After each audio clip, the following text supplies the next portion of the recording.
Shalom anak-anak yang dikasihi oleh Tuhan. Pagi hari ini kita akan merenungkan firman Tuhan yang terdapat dalam kitab Maleakhi pasal 3 ayat 18.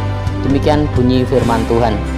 Maka kamu akan melihat kembali perbedaan antara orang benar dan orang fasik, antara orang yang beribadah kepada Allah dan orang yang tidak beribadah kepadanya. Sadarkah kita bahwa apa yang kita lakukan dan kita ajarkan kepada generasi berikutnya akan berdampak besar bagi keturunan kita? Apabila kita memberikan keteladanan sesuai dengan firman Tuhan dan mengajarkan prinsip-prinsip Alkitab kepada mereka, buahnya adalah keturunan yang mengasihi Tuhan. Jadi anak-anak harus bersyukur memiliki orang tua yang mengasihi Tuhan, sehingga mengajarkan nilai-nilai kebenaran kepada kalian semua. Dan apabila kita lalai, bahkan mengabaikan firman Tuhan dan tidak memberi keteladanan hidup yang baik, hasilnya adalah keturunan yang buruk dan merugikan baik diri sendiri maupun orang lain. Ada sebuah kisah demikian, ya, Jonathan Edward yang lahir pada tahun 1703. Kemudian pada tahun yang sama juga ada seorang yang bernama Mark Jukes. Jonathan Edward, ia mengasihi Tuhan dengan segenap hati. Ia hidup takut akan Tuhan, ya, pengkhotbah kebangunan rohani yang terkenal pada abad 18. Ia menjadi seorang yang hidup takut akan Tuhan, bahkan semua keturunannya diajarkan untuk hidup mengasihi Tuhan, ya. Mereka diajarkan untuk beribadah kepada Tuhan setiap hari Minggu, mengasihi Tuhan, merenungkan firman Tuhan setiap hari. Dan setelah diselidiki pada beberapa tahun kemudian, ya, ia mempunyai 1000 lebih keturunan.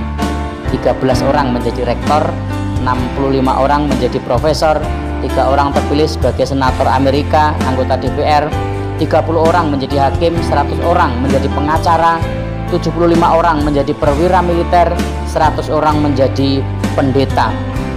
Dan masih banyak lagi, 66 orang menjadi dokter, ya, 135 orang menjadi editor dan menjadi orang-orang penting di Amerika.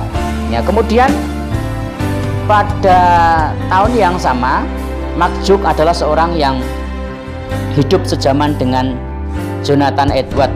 Mark Jukes adalah seorang ateis, seorang yang tidak takut akan Tuhan. Ia tidak beriman pada Tuhan dan hidupnya tidak mempunyai prinsip. Ia tidak percaya firman Tuhan, tidak pernah datang ke gereja. Ia sama dengan Jonathan Edward, tinggal di New York, Amerika, ya.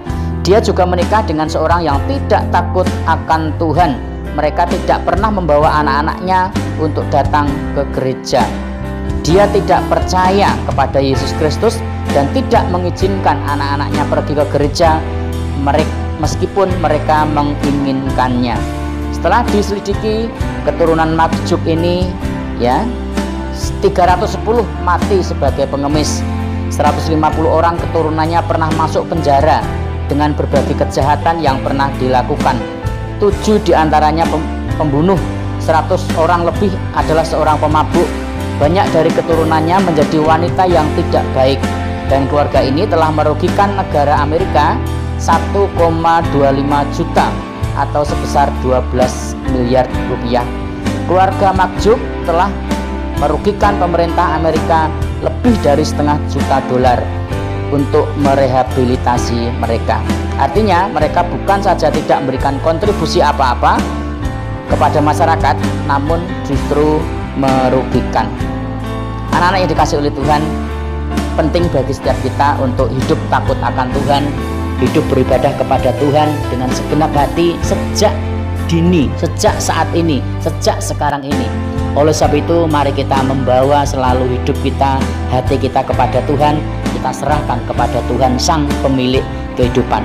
Maka kehidupan kita dan keturunan-keturunan kita selanjutnya, generasi-generasi kita selanjutnya, mereka akan menjadi orang-orang yang dipakai oleh Tuhan dengan luar biasa untuk menjadi berkat bagi banyak orang, seperti keturunan Jonathan Edward. Mari kita berdoa. Tuhan Yesus, terima kasih untuk firman Tuhan hari ini yang mengingatkan kepada kami untuk sejak dini kami hidup takut akan Tuhan, setia kepada Tuhan, beribadah kepada Allah yang hidup, yang sudah mengasihi kami, meteraikan kebenaran firman-Mu dalam hidup kami. Terima kasih Bapa, berkati kami semua, berkati orang tua kami, berkati Bapak Ibu guru kami, berkati teman-teman kami, berkati sekolah kami di masa pandemi ini Tuhan. Sekalipun kami harus tetap belajar dari rumah, namun Roh Kudus menolong kami, memampukan kami semua. Terima kasih, kami rindu bangsa ini segera terbebas dari COVID-19.